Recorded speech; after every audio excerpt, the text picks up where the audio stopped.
Welcome to Brazen Education with Educator Barnes, a podcast with a focus on speaking your truth, being transparent to help others, and having no shame about it. Because we can't move forward until the truth is known.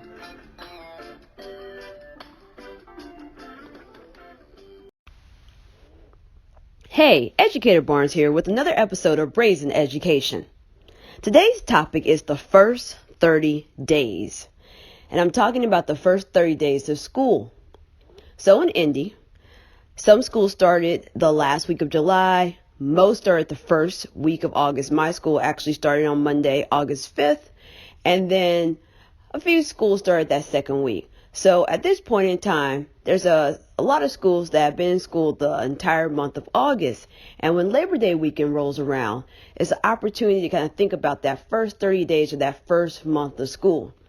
Now, yesterday, August 30th, I had my birthday. So happy birthday to me, first of all.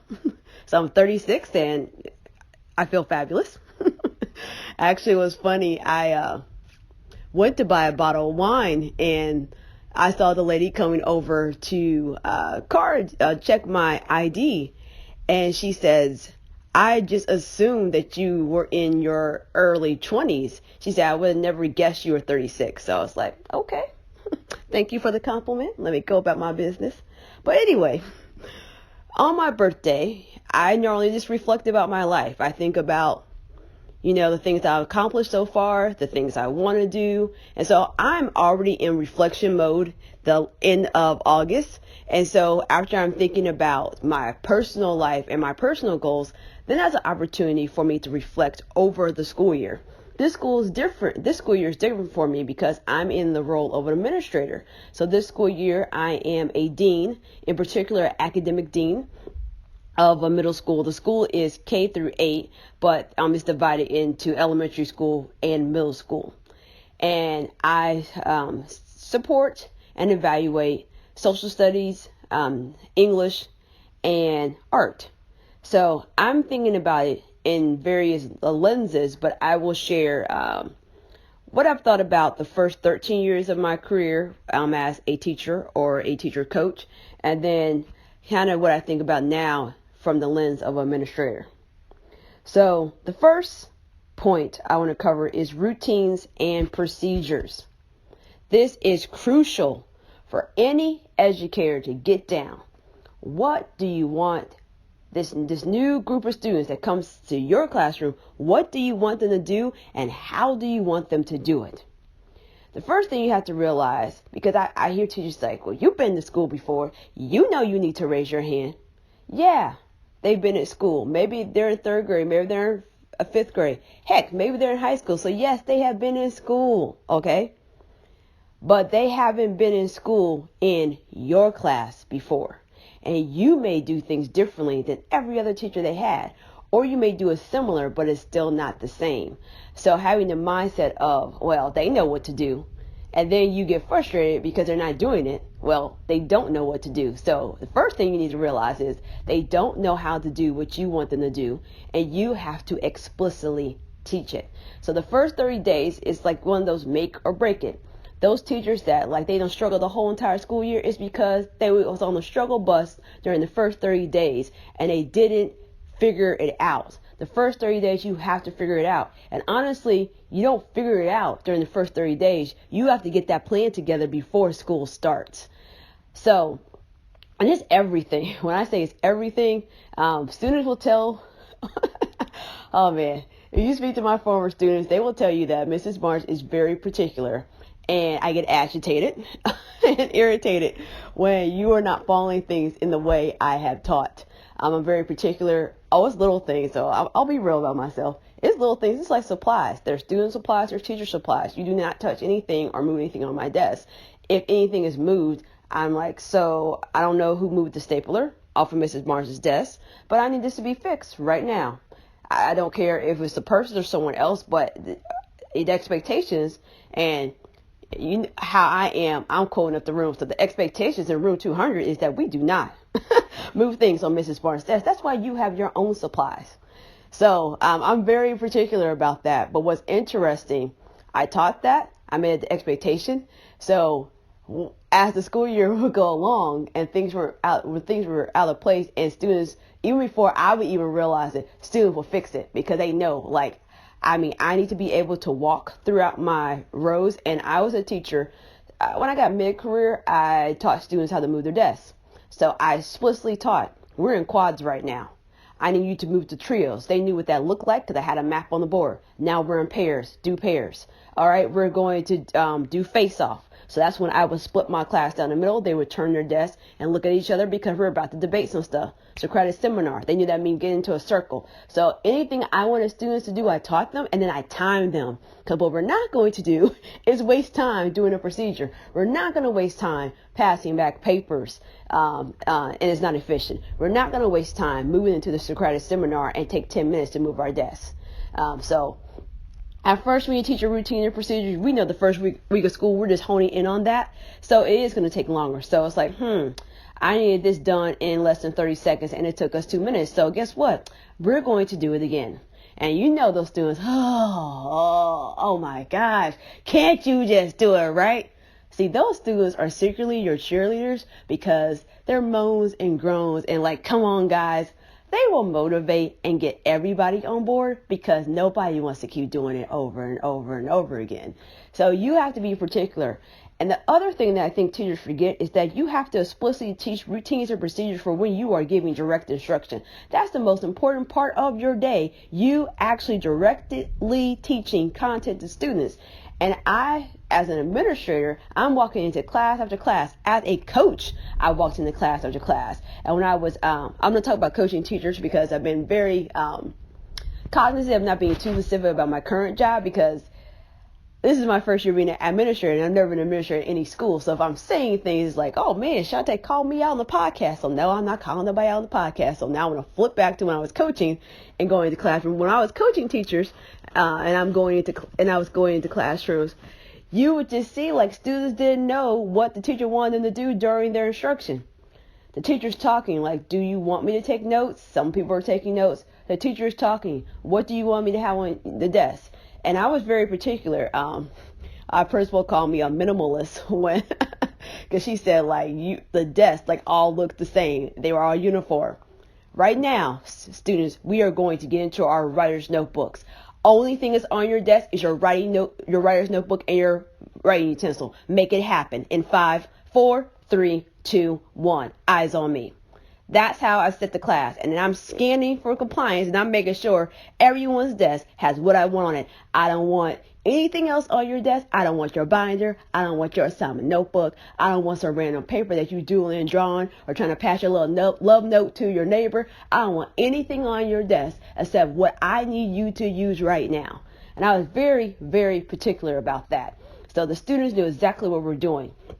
On the schools I was at, we did Cornell notes. So I had to explicitly teach what Cornell notes looked like and what I expected them to do when I was giving Cornell notes.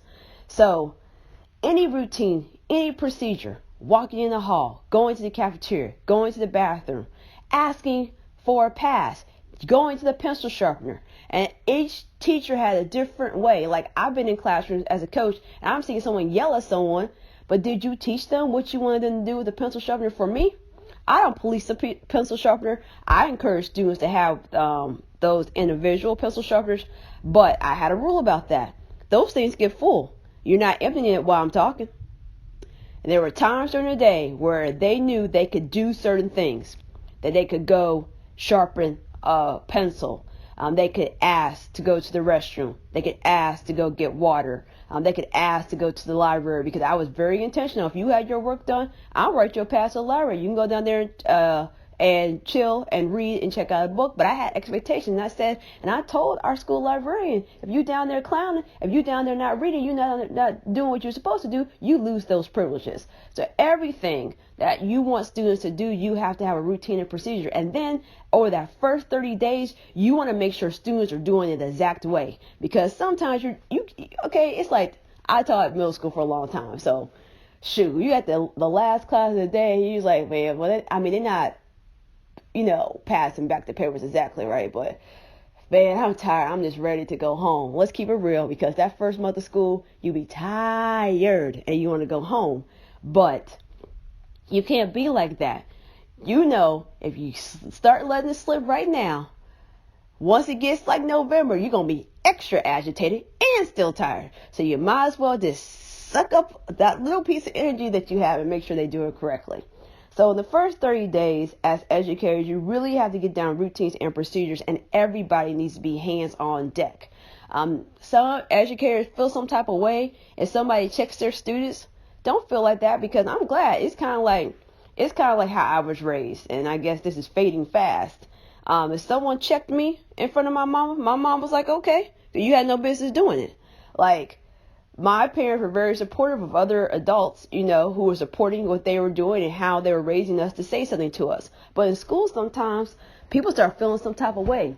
I don't need you speaking to my class, but you didn't even see what they was doing at the back of the line. And in the hallway, we are on level 0. In the hallways, we don't talk. So I'm just trying to help reinforce our school expectations and to let our students know that no adult's going to allow you to get out of pocket. No adult's is going to allow you not to follow routines and procedures. So you don't need to be feeling any type of way, because I'm looking out for you. I'm trying to support you, and I'm trying to support our school. And so everyone needs to participate, because school dress code. If everyone's not policing it, then they already know, oh, this teacher's not going to say nothing, so I can untuck my shirt in so-and-so's class, or I can wear a spaghetti strap shirt, because that seems to be the thing that a lot of schools ban, and pull off my sweatshirt and say, and I don't know, whoever's class, and sit like that. So everyone has to be on board. You really have to stay on top of them. And you really have to get them solidified so the rest of the year will be smooth. Yes, you may have to reinforce. Yes, you may have to reteach as the school year goes along, especially after those long breaks like winter break, like spring break. But it'll be easier to reteach something that's been established than trying to reteach something that you never established in the first place. The next part that's essential to get down in the first 30 days of the school year is the culture and the climate. And I'm going to talk about this from two lenses, staff culture and student school culture. Each classroom has a culture and a climate, and that climate should be welcoming and saying, I want to be here and your space is safe. And there are so many classrooms that I've been in that the space is not safe, the space is not welcoming, and the teacher is not protecting students. I've seen classes where things are happening to students and the teacher doesn't say anything. I've seen classes where people are just inappropriate and it's never addressed. So I was an English teacher for the majority of my career. So sometimes we read aloud, okay? And you got that kid, that thinks it's funny when somebody can't pronounce the word. And not only may that kid laugh, but they might even make some snide comment. So as an educator in that moment, I have two choices. Choice one is to directly address it head on, or just pretend like it doesn't happen. I see too many educators, when things like that happen, just kind of brush it off and ignore it. And I can't even say I get this, but what I hear is, well, I didn't want to draw too much attention to it. The fact is, attention's already drawn to it. Everybody's heard it, so now you're ignoring it. Now the attention is being drawn to you and your lack of being an adult and addressing it. So in that particular example I gave, I'll be like, hold up, because that we don't do that in here. I point back to our essential agreements, and one of the essential agreements I always have, fancy word for rules. If you don't know what that is and you're listening, you're not an educator. We treat everybody the way we want to be treated. And I don't think anybody wants to be laughed at or made fun of when they're actually trying to read and pronounce this word. So what we won't do in here is do that. Is that clear? Thumbs up if that's clear, because I'm about to check for some understanding. So if whatever child does it again, then it's like, now I have set the tone and you're going to do it again. So you can go next door to a buddy room, team time out, because that's not going to be welcome in this space.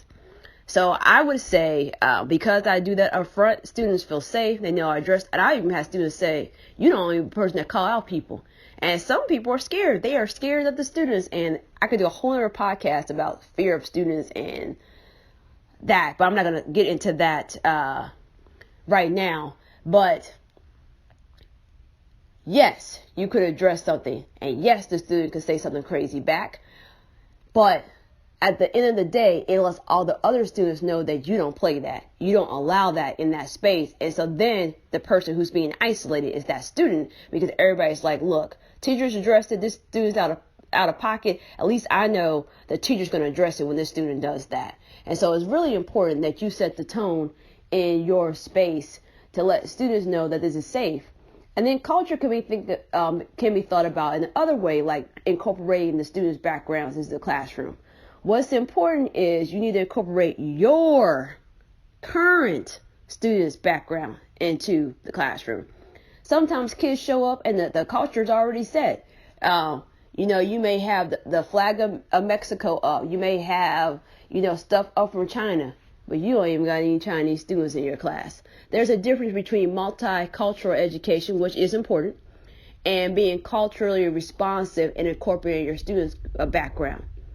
Maybe the Latino students in your class, maybe none of them were from Mexico. Maybe some were from El Salvador. So you already decided that you want to add Mexican culture and you don't have any students that are Mexican. So for me, do I have stuff up on the walls before the school year starts? Yes. But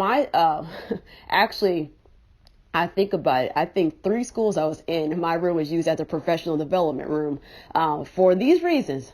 I'm a minimalist, so I'm going to be straight up. My classroom did not have no cutesy theme. I'm not that chick. I was not up here decorating, spending all this money, color coordinating stuff. Everything was just plain and simple. The only thing I purchased was fabric, because what I hated about using bulletin board paper, first of all, I hate doing bulletin boards, hate it with a passion. So I trained students to do that for me because there was no way I was going to meet the requirements. You know how your administrators are. Hey, I'm one now. So yes, I know. We need walls that talk. We need, that means these are active walls. You need to change it. Well, I already know deep down in the bottom of my soul, I hate decorating. Like, if you come to my house, my house is simple. My house is plain Jane. My husband and I are actually currently, we're in a comfortable spot. I've been on another podcast called D Free in the Black, where my husband and I talk about how the only debt we have is the mortgage on our house and my SUV. Sad story. I had my car paid off, and then I left school last day before winter break, and some youngin totaled my paid off car. So I have my SUV that I'm currently paying off, but actually I got it about a year and a half ago, and it's over half the way paid off. My goal is to actually have it paid off this school year, and then we'll get my husband a new SUV. But anyway, I like to be very frugal. I like to pay attention to what I'm spending, so I'm not about to go broke on my classroom. But I did buy that fabric because I hate when the bulletin board paper tears when you take stuff down. If you buy fabric to be your bulletin board paper, is safe. Now, I do know there's rules now because of those fire safety people. There's certain types of fabric you have to have that has to be safe. So make sure you check with your school safety person to make sure you purchase the right fabric. Because the other thing I hate, when you get something, then you find out it's a violation. Because then I get all irritated again. But nonetheless, I like to keep those things simple and to keep them as a resource for students, but I don't just throw so much money into things. And I also feel like the class culture, the class walls needs to be created with the students that you are receiving. So what I typically have up, I have where my agenda is going to be, where my objectives going to be. I have where my data is going to go. I probably have a section about myself, kind of get to know you. And I do this, I like to do this activity sometimes with artifacts, or I write to the students and they write back to me. So I have different stuff where I'm going to put student work, but all the other stuff is developed with the students. So if we're doing assignments that we're incorporating their culture, that's going to be displayed on the wall. I'm not putting cultures up there, if that makes sense. The second thing I'm going to talk about is staff culture. I've been in schools where I've hated to leave the culture, and I've been at schools where I chucked the deuce and peace out because this culture was toxic as hell. Look, We know in life there are toxic people, negative Nancy's, can't get on board with nothing, always criticizing everything. So why didn't you think these same individuals wouldn't be in schools? They there. And the problem is, for some reason, some principals, some schools just let these folks run stuff and they don't get checked. They in the meeting. I've been in meetings with principals where I've literally questioned their leadership because it's like they just talking back to you and talking to you any type of way every meeting. And now I'm irritated because now the meeting's going over the time that you said I could leave because so-and-so's just talking to you any type of way and you're not even checking that person. Like, not cool. And you know how I know they haven't been checked? Because they do it at the next meeting. It's like when you even see that person hand move, I'm like, dang, we're going to be here an extra 5 minutes after contract time because you can't deal with negative Nancy over here. Oh, I got something to say about something. And then what I really dislike are the people who focus on stuff that we can't change. In this role as administrator, I've had to deliver information that has not been pleasant. And there's nothing I can do about it. I am just the messenger. You know, things have been decided. Now, I will be honest. There's things that have been decided that I've been on board with that people don't like. There's things that's been decided that I don't understand. But here's the thing as an administrator. My job is to, a second chair administrator. My job is to carry out the mission and the vision of my principal. No one will ever know how I truly feel about things. Whatever my principal wants, I'm going to implement it, and I'm going to implement it with a smile on my face because that's my job.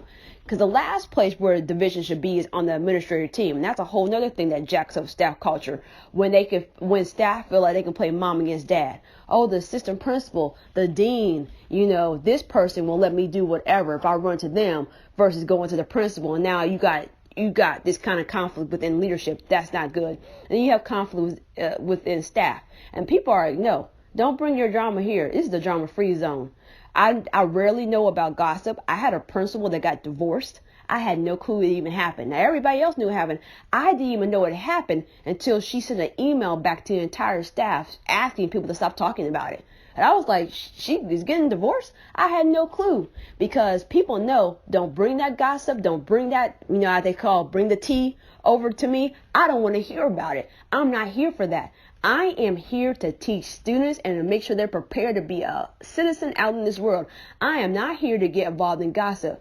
I used to say, especially since I taught in middle school, shoot, we worse than the kids. That's what I was saying means, you know, when I was speak up and say something because I was just so irritated. I'm just like, and one time, I think my mama says my face be saying stuff. And so I got cold call. I hate that. When they just call on you as an adult in the meeting and you're not even trying to say nothing. Shantae, do you have something to say? I was like, yes. But internally I was like, no, because I didn't want to say nothing. And I just said, we're worse than the kids. Why is it that there's more gossip and backstabbing and bickering and talking about folks among the adults than there are the children? I said, it's enough. Isn't it enough that we have to manage the middle school drama? Who's with who's saying what, who wants to beat up whose mama said something to someone else's mama in the apartment complex? It's enough trying to stay on top of that and keep students separated. And now I'm up here trying to figure out in a meeting, do witnesses got to be there because these two teachers are about to go at it. And I even been in a school where I was coaching teachers and the two teachers tried to fight at school. Real talk. I wasn't even at this meeting because I was at another coaching session. But all I know is I get paged over the intercom to come down to the office along with these other people. And I'm like, what's going on? And on my way there, people were like, oh, you don't know. They was about to fight. I was like, what you mean? That's exactly what I was like, what you mean? They was about to. I heard that the computers got thrown down, earrings got pulled off, and they was about to go. And I'm like, are you for real right now? And now I got to get called down here about this situation. I'm like, what is happening in the schools where we got adults fighting, just want to fight just like the kids? So when you think about culture, you have to think about, and this is what I say to people, and I've said this to grown-ups as a coach. What is it about you that makes people bring trash and dump on you about other people? Because there's something about you that's inviting that type of energy. See, those people that would like to spread gossip and stir the pot at places, they are not able to stir the pot if they don't have an audience or someone to pass around the trash. And so I say to people that get involved in that stuff, what is it about you that's letting you be sucked into to that stuff? I was at Kumon Math with my sons, and I just kind of chuckled because this kid walked in and he was waiting to do his math lesson, and he had a shirt and it says, "Please cancel my subscription to your issues." And I'm like, I'm not subscribed to any of this foolishness that's going on. I'm not involved in it, and people don't bring it to me. And it's interesting, even in the different roles I have, someone's like, man, so-and-so. I said, I wonder why they keep telling you these things. That's what, and people be like, Shantae, you just be just saying some stuff. I'm like, and then I say this because what the stuff that you about to share, that someone shared with you, I do not want to hear it. Again, I am here working, trying to get my job done. And if you're talking to me freely, that means I'm probably on my prep period. And now you are wasting time. I mean, heck, I was teaching English. I was teaching 8th grade English. I was also, at one point in time, I was teaching 11th grade English. Do you know how long it takes to thoroughly grade a high school essay? And I'm trying to do this during my prep, and you up here trying to spread girl, bye. Get up out of my classroom, please. And with a quickness. Don't let the door hit you on the way out. I'm trying to work here and be productive. I'm not trying to get dragged into negative culture. So in the first 30 days of school, check yourself. Don't get involved in drama. Don't spread stuff that you heard from somebody else, and have a positive spirit about yourself. That's the best thing you can do, because at the end of the day, students pick up on it. I've been in schools where students knew that teachers had beef and people weren't getting along, or that the principal and the assistant principal wasn't getting along, or there was the division. And that's toxic, and that's not good for our students. The next piece of the first 30 days is achievement in academics. You have this new crop of kids, and depending on who you are, you may have went back into their files and looked at their standardized test scores. You may have talked to their previous teacher. You may have, I've had this whole family, so I already know about this student. I just want to check all that right there. I was at a school where we were required to look at standardized tests, and I was just like, what for? And I'm not anti-standardized tests, so if you heard that, that's not what I'm saying. I'm just saying, sometimes students don't achieve well because of the teacher they had. And so I always take information with a grain of salt and say that this is only one piece of the picture. Now you're with me. Let me assess you. Let me see where you're at. What did you not pick up? Or people look at grades, and I'm going to tell you straight up, an A in one class, an A in one school is not the same as an A in another class or an A in another school. I've had students who, they've had A's and B's in English, and they come to my class and they have a C. I don't, Mrs. Barnes, I don't understand. I've always been an A student, and I have to have the tough conversation with them to say, you have gaps. The things I'm teaching is building on what you should already learn, and you don't know those things. I've even had the point of when I've had to talk to parents, because now parents are upset, because I get it. There's pride in, I'm a parent. There's pride. My kids have always been on the A and B honor roll, K through second grade. They've always achieved well. But now we're in third grade. Now they have homework every single night. Now the requirements have changed. There's a possibility that my sons won't be on the A and B honor roll. Will I be crushed about it? Will I be disappointed? Will I feel some type of way about it? Yeah, I will. So as a parent, I get it that your kid has always been on the A or B honor roll, always been on the A honor roll, and now they're in your class and they have a different grade. But I always approach it like this. This, we're just getting started. You're now getting C's on things. You're now getting a true assessment of your abilities. I'm here to help you get back up to where you want to be. And so that's why I want to talk about briefly the belief gap. I say this so much and people don't believe me. There are teachers out there in classrooms right now that do not believe students can learn. And I had an interview one time, and one of the interview questions was, do you believe all students can and will learn? And I said, is this a real question? And they looked at me. And because if you've ever interviewed me, I'm just how I talk here. I'm just very real. And I said, I don't know how good that question is, because has anybody ever said no? Of course, people are going to say yes. You're not going to know if my answer is truly yes unless you hire me and you can see that in action. So yeah, I was literally in an interview questioning their question. And so you have people that say the right things. They look like they believe, but they don't. When I had coaching conversations with teachers, These kids are low. I mean, look at this. This data is horrible. They don't know nothing. Man, they're never going to get up. I'll be lucky if they get up to last school year at the end of the school year. No. Your job at the beginning of the school year is to be kids' biggest cheerleader. Like, look, guys, I mean, it's 6th grade. I know the content's going to be a little bit harder. We're like revving it up this school year, but y'all got this. I want to help you. Mrs. Barnes is here. Whatever your name is, I'm here to help you. So we're going to break this stuff down, but you're going to get it. That's your job to be in the school year. Even if maybe you've done an NWA assessment or you've done some little assessment to see whether they're skilled, get a baseline. That's what we call get a baseline to see where they are. Even if the results are dismal and you are worried on the inside, you keep that on the inside. On the outside, you're like, you got this. I'm going to teach you what you need to know. When you leave here, you're going to be ready for the next grade. And that first 30 days, you really need to set that up because kids will not work hard. Kids will not work for you if they don't think you believe that they can do it. And that first 30 days of school, you have to be that cheerleader and set that up.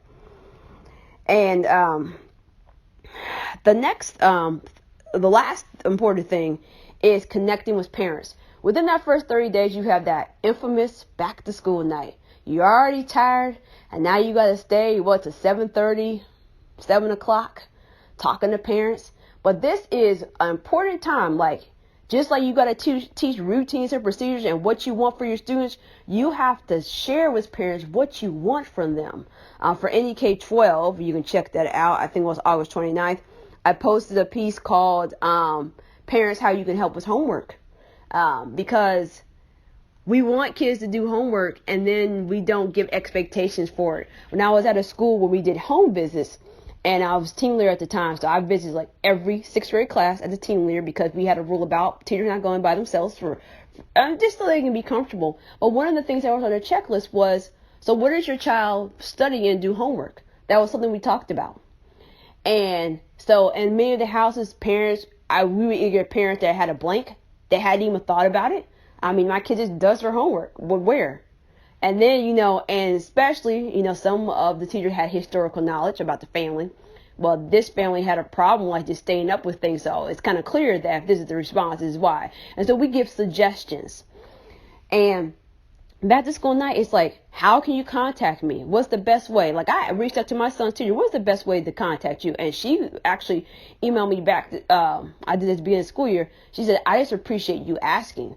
Like, but as a parent, like, please know. So in my parent role, I'm connecting with the teachers. I'm checking in. I show up to school. At some point in time, I will show up in both of my son's 3rd grade classes randomly to see what's happening. I'm that type of parent. Engage me. So from the educator's lens, you have to engage parents. And then from the admin lens, when we're doing, these back to school nights, getting kids back, you just want to be circulated and just show that you are there and that you're willing to help with anything, even though you're not the classroom teacher. Hey, talk to me. Okay, let me talk to you through this. And even as an administrator, call homes, give those positive phone calls. The first 30 days, I say to at least every child you have, I'm going to start with elementary school. So you got like 30, 35. Call all those parents at some point. Maybe you do one family a day and just say something nice. So the first time they've heard from you is positive. Middle school, I'm not going to lie, it's a little trickier. So what I did, I wrote a letter to my students, and then kids had to write back. Then one of the letters so I get the kids 2 letters. One was my letter I wrote to the students. On the back, it's for them to write back, and they could write on their lined notebook paper. And then I sent one home. On the back of that one was, I asked them questions. What are 3 things you would want me to know about your child? What way can I best support your child? And I asked for an email address. The reason I asked for an email address is because I was sending emails home. So through that, I could give shout outs in the email. So I could do an email. So I had a little chart. So I did like my first class. In the email, I may shout out 10 students and then send that to all the parents.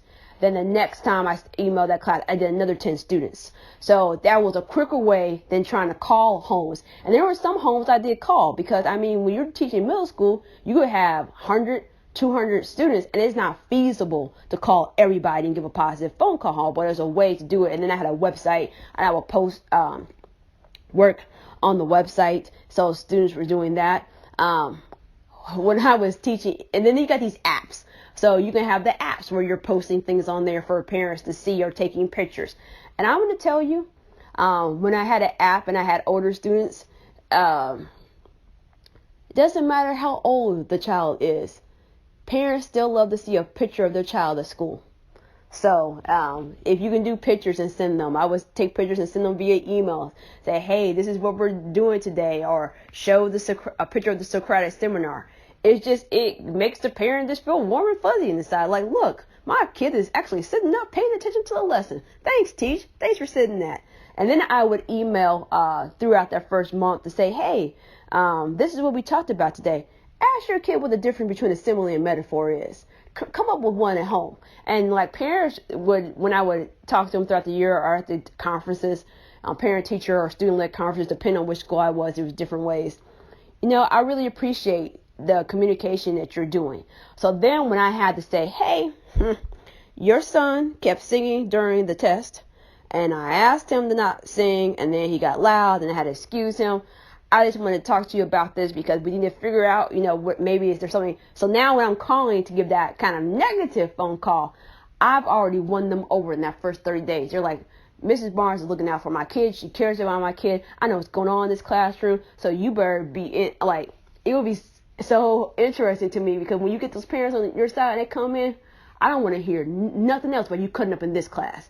And what was even interesting, because when you're in middle school, parents do it. I mean, heck, most of school, my sons have been in different classes, and even though I try not to do it, I compare my son's teachers to each other. So parents like, I don't know about these other teachers, but Mrs. Barnes is here for you. So you better not be cutting up in her class. Like, that's how the parent would just come and tell their child. And so, it's a good thing. So I considered that if you sat here and listened to this, you could be saying, yeah, Shantae, I got this. Or you could be saying, oh man, the first 30 days it happened and it's falling apart. Look, you got the next 30 days to get it together.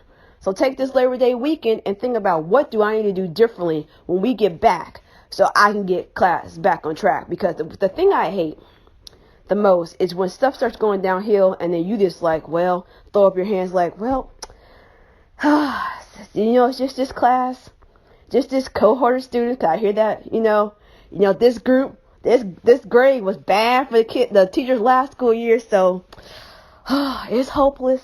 Woe is me. No. Maybe it was a hot mess. Maybe it was a dumpster fire the first 30 days. But you can put that fire out. You can make some changes and you can make a difference. Regardless of how that cohort was last school year, regardless of who's in your class, regardless of they came from this family, you can change that culture. You can change that climate. You can bring in those routines and procedures. You can be the biggest cheerleader for students and make them feel like you are there for them. So, thanks for listening to my podcast today. Hopefully you found something helpful, and hopefully your next 30 days of your school years would be great, and that students are learning, and it's going to be the best school year ever. So, talk to you next time.